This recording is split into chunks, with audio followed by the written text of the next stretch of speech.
Actuellement, l'économie du Burkina Faso est basée sur 3 piliers.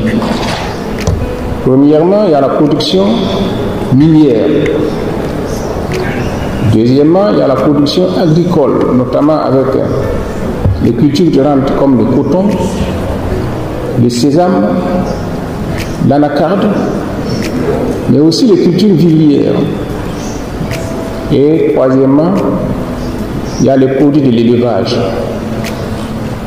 Actuellement, nous sommes en train de mettre l'accent sur un 4e pilier qui est la qualité des hommes, donc la formation professionnelle. Le thème de cette conférence donc nous intéresse beaucoup, puisqu'il s'agit de l'industrialisation et de la modernisation de l'agriculture. À ce titre, la Chine est une référence pour nous.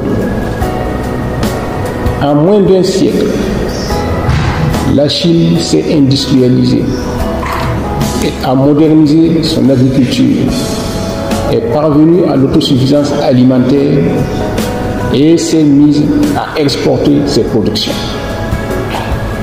Donc l'exemple chinois doit nous inspirer. Mais la Chine a réussi cette prouesse à cause de l'étendue de son territoire, du grand nombre de sa population et de son unité, et surtout l'unité politique, dans la volonté d'agir. Malheureusement, c'est ce qui manque actuellement en Afrique. Parce que pour impulser une politique donnée, pour tenir ses décisions, il faut la volonté politique. Et pour avoir une volonté politique, il faut être libre. Celui qui n'est pas libre n'a pas de volonté en soi. Or, la plupart de nos dirigeants africains ne sont pas libres. Et quand on n'est pas libre, on ne peut pas déterminer un destin pour son propre peuple. En Afrique actuellement, et plus particulièrement en Afrique francophone, nous avons beaucoup de chefs d'État qui reçoivent toujours des instructions de Paris, de Londres ou de Washington avant de prendre une décision quelconque. Nous avons des chefs d'État qui préfèrent s'allier à Paris ou à Washington pour combattre leurs propres frères africains. Dans un tel contexte, construire un ensemble intégré de développement et d'industrialisation est difficile. Pour ce qui concerne mon pays, le Burkina Faso, nous avons remarqué qu'en Afrique de l'Ouest, la coopération entre États était difficile, dans la mesure où d'autres chefs d'État reçoivent des instructions ailleurs pour les exécuter contre même d'autres pays d'Afrique de l'Ouest. Ce constat nous a amenés, de concert avec le Mali et le Niger, à quitter l'organisation sous-régionale qui est la communauté économique des États de l'Afrique de l'Ouest. Et je peux vous dire que maintenant il se passe quelque chose de nouveau en Afrique. Parce que les 3 pays, le Mali, le Burkina Faso et le Niger, qui ont constitué une alliance le 16 septembre 2023, ont, à partir du 6 juillet 2024, constitué une confédération d'États. Et cette confédération a pour objectif d'aboutir à une fédération d'États dans les prochaines années, et le plus tôt possible. Et je peux vous dire que cette marche est irréversible. Si la constitution de la confédération s'est faite à l'instigation et sous le leadership des 3 chefs d'État, les populations de ces pays se sont emparées de ce projet et poussent maintenant les dirigeants à aller de l'avant. Donc ce n'est plus une affaire de dirigeants, c'est devenu une affaire des peuples de ces trois pays. Et sur ce plan, je peux vous dire que la coopération avec la Chine peut avoir beaucoup d'avenir dans le cadre de cette confédération qui fait une superficie de plus de 2 700 000 km² et qui compte une population de plus de 80 millions d'habitants. Mais il faut dire que la modernisation de l'agriculture et l'industrialisation nécessitent des préalables.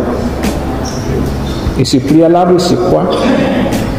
C'est l'énergie, la production énergétique, qui est le maillon faible de nos pays. Par exemple, chez moi, au Burkina Faso, pendant les périodes de chaleur, de pic de chaleur, on est obligé de procéder à des régulations énergétiques par des coupures de courant afin de pouvoir donner satisfaction à tout le monde parce que la production énergétique n'est pas suffisante. On ne peut pas industrialiser un pays si on ne résout pas au préalable le problème de production d'énergie. Et donc je pense que sur ce plan, la Chine est attendue et pourrait contribuer au développement de la production énergétique en Afrique, préalable à l'industrialisation et à la modernisation de l'agriculture. La modernisation de l'agriculture la modernisation de l'agriculture nécessite aussi d'autres préalables. Il faut des infrastructures routières, ferroviaires, pour les échanges de ces produits industriels et agricoles.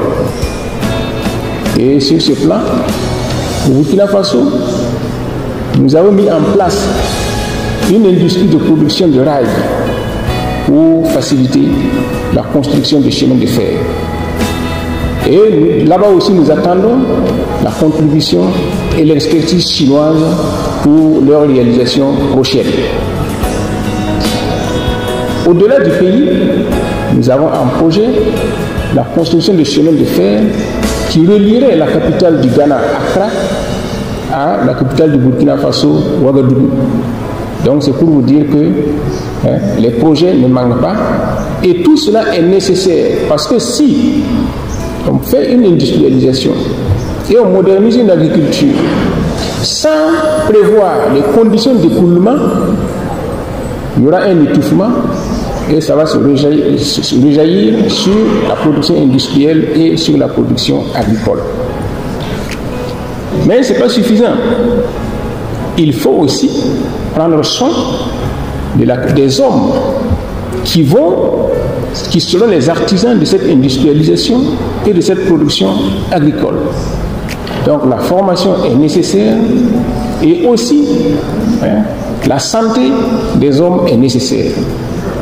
Sur ce plan, je remercie encore la Chine qui est en train de réaliser au Burkina Faso le plus grand hôpital de référence du pays et qui sera fonctionnel à partir de 2025.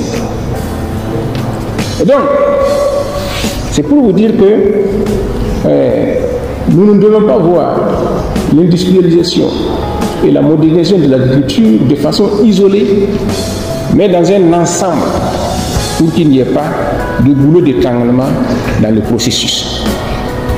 Cela dit, je reviens pour dire que la Chine a intérêt à une Afrique unie et développée. Si l'Afrique était unie, au lieu d'avoir affaire à 54 États différents, la Chine aurait affaire à un seul État. Les négociations se feraient beaucoup plus facilement et les résolutions se prendraient beaucoup plus rapidement. En outre, si l'Afrique se développe, les Africains auront plus de pouvoir d'achat, pourront beaucoup plus commercer avec la Chine et les échanges se multiplieront. Donc, nos intérêts sont partagés. Autant l'Afrique a besoin de la Chine pour se développer, autant la Chine a besoin de l'Afrique pour se développer également, parce que avec les échanges, ça produit, n'est-ce pas, un effet de stimulation. Alors donc maintenant, Messieurs les chefs d'État et de gouvernement, c'est pour vous dire que les perspectives dépendent de nous et dépendent d'abord d'une volonté politique. Donc je souhaiterais que nous examinions cela avec attention et que nous prenions en compte que nous devons d'abord et avant tout nous libérer de toutes les tutelles, nous orienter vers nous-mêmes afin que tout développement harmonieux et soutenable puisse se faire. Je vous remercie.